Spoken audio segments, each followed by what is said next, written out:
Assalamualaikum warahmatullahi wabarakatuh. Perkenalkan, kami dari mahasiswa UNP Kediri dari Prodi PGSD kelas 1C ingin menampilkan 10 keterampilan mengajar. Sebelumnya perkenalkan diri, saya Heri Sudarsono, dan sebelah kanan saya Fernanda Idrabakti, dan sebelah kiri saya Kurnia Pujastari. Ya, baik, inilah video dari kami. Mata biar anak. Pagi Pak. Gimana kabarnya hari ini? Alhamdulillah baik. Baik, sebelum kita memulai pelajaran, marilah kita berdoa terlebih dahulu menurut agama dan percaya masing-masing. Berdoa, disilakan.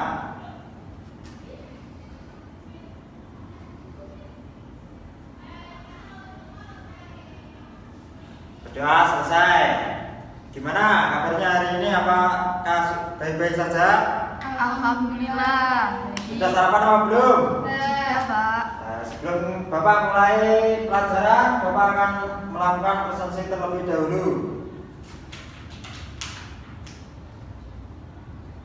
Mbak Kurnia ada? Hadir. Kan Anda? Hadir Pak. Mas Danang? Izin. Pak Adin? Hadir. Oh ya. Baik, sebelumnya Bapak memulai pelajaran, apakah masih ingat tentang pelajaran yang minggu kemarin? Masih Pak. Ya, Pak Kurnia, tentang apa? Tumbuhan yang hidup di darat. Ya, bagus. Halo. Baik, Bapak akan melanjutkan dari materi minggu kemarin. Nah, sekarang Bapak akan menjelaskan tentang tumbuhan yang dapat hidup di air. Nah, tumbuhan yang hidup di air itu bisa diartikan sebagai tumbuhan yang memiliki kemampuan untuk hidup di air. Nah, tumbuhan yang hidup di air biasanya juga disebut sebagai tumbuhan hidrofit.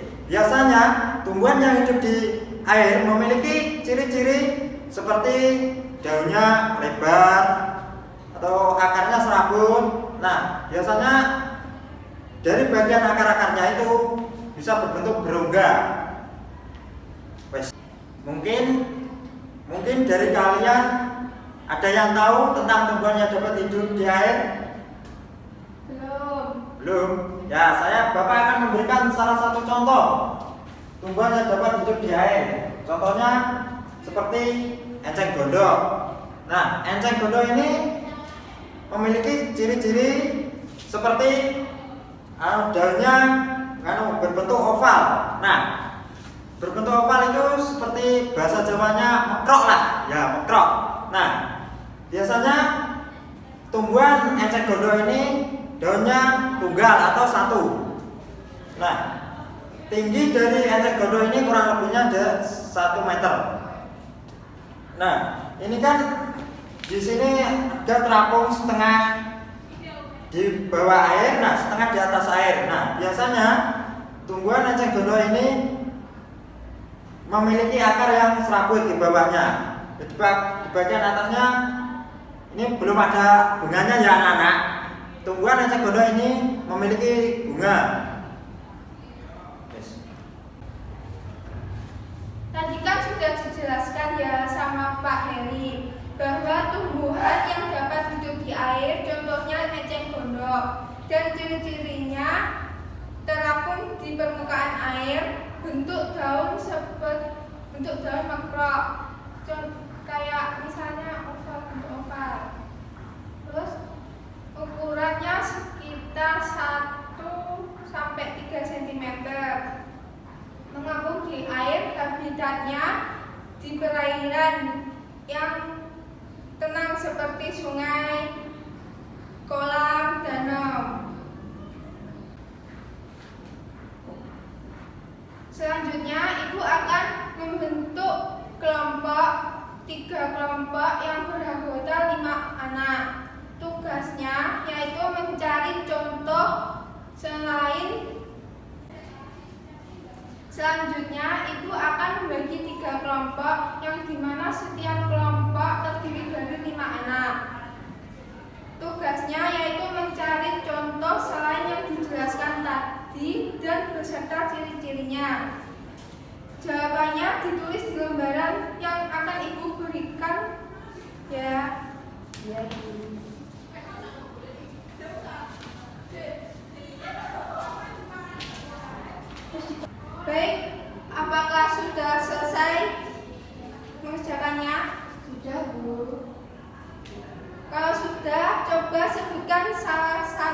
perwakilan dari kelompok. Saya Ya, silakan. salah satu contoh tumbuhan yang hidup di air selain eceng gondok yaitu bunga teratai. Nah, untuk ciri-cirinya daun mengapung di permukaan air. Daun bunga teratai mengapung di permukaan air atau terangkap di atas air oleh tangkai daunnya. Yang kedua, batangnya berwarna hijau. Batang bunga teratai berwarna hijau muda, tidak berbulu, halus atau agak berduri dan memiliki ruang berongga yang menjaga batang tetap tegak dan membawa oksigen ke sistem akar. Yang ketiga yaitu bunga berada di atas permukaan air. Yang keempat, buah dan bijinya setiap bunga teratai digantikan oleh kolom biji dengan lebar sekitar 10 cm. Baik, bagus. Sekarang jawabannya dikumpulkan. Ya, Bu.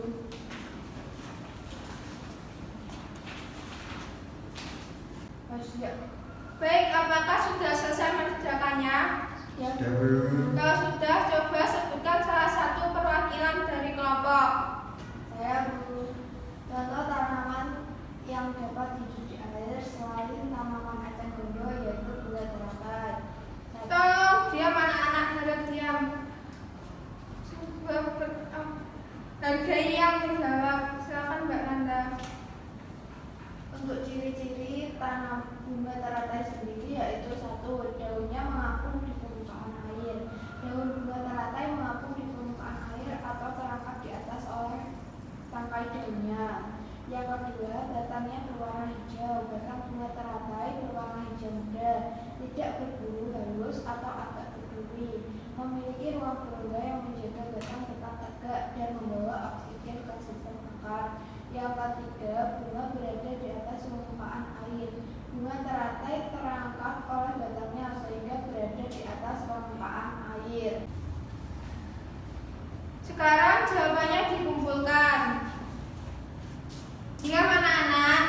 Tepuk satu. Tepuk satu. Yes, Tepuk dua. oke. Tepuk tiga. Semangat. Tepuk empat. Konsentrasi. Tepuk lima. Ya, belajar, Tepuk fokus. melihat, mendengar, mengingat, fokus. Nah, tadi kan sudah dijelaskan sebelumnya oleh Pak Heri dan Ibu Kurnia tentang tumbuhan yang dapat hidup di air dengan jelas.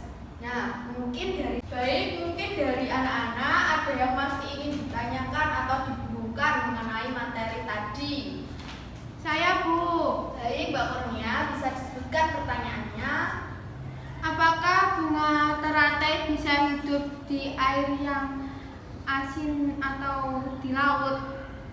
Tumbuhan teratai tidak bisa hidup di air yang mengandung garam. Nah, pada umumnya tumbuhan teratai sendiri hidup di air kolam yang dangkal atau rawa-rawa dan biasanya menjadi tempat perlindungan bagi hewan-hewan kecil seperti ikan-ikan kecil seperti itu dan tempat untuk menyimpan makanan seperti hewan-hewan air kolam yang kecil-kecil. Sekarang untuk kesimpulan dari materi yang sudah Bapak Ibu jelaskan tadi mengenai tumbuhan yang dapat hidup di air, mengenai penjelasannya yaitu tumbuhan yang dapat hidup di air biasa dikenal juga dengan tumbuhan hidrofit.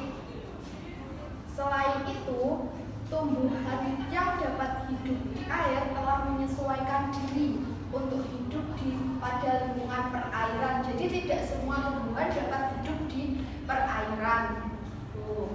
Nah, untuk fungsi tumbuhan air pada suatu ekosistem sendiri, pada suatu ekosistem perairan darat diantaranya sebagai sumber makanan oleh hewan-hewan kecil, sebagai tempat ikan untuk meletakkan makanannya, untuk menyimpan makanannya. Itu saja yang dapat Ibu sampaikan kepada kalian. Kalau mungkin ada yang masih dibingungkan atau ditanyakan, kalian bisa baik, karena waktunya sudah selesai anak-anak. Jadi cukup sampai sini saja pelajaran kita pada hari ini. Nah, selanjutnya silakan bersiap-siap diri mengemas buku dan peralatan tulis dimasukkan ke dalam tas. Selain itu, jangan lupa untuk minggu depan kita akan mempelajari materi yang selanjutnya, yaitu masih berkesinambungan dengan materi ini, tapi kita akan mempelajari tentang perkembangbiakan hewan. Jadi nanti silakan kalian belajar dulu di rumah sebelum waktu masuk kalian sudah memiliki materi apa sih yang perlu dipelajari untuk minggu depan. Baik, terima kasih anak-anak atas partisipasinya untuk mengikuti pelajaran Ibu pada hari ini. Silakan untuk ketua kelasnya bisa memimpin berdoa terlebih dahulu. Berdoa mulai.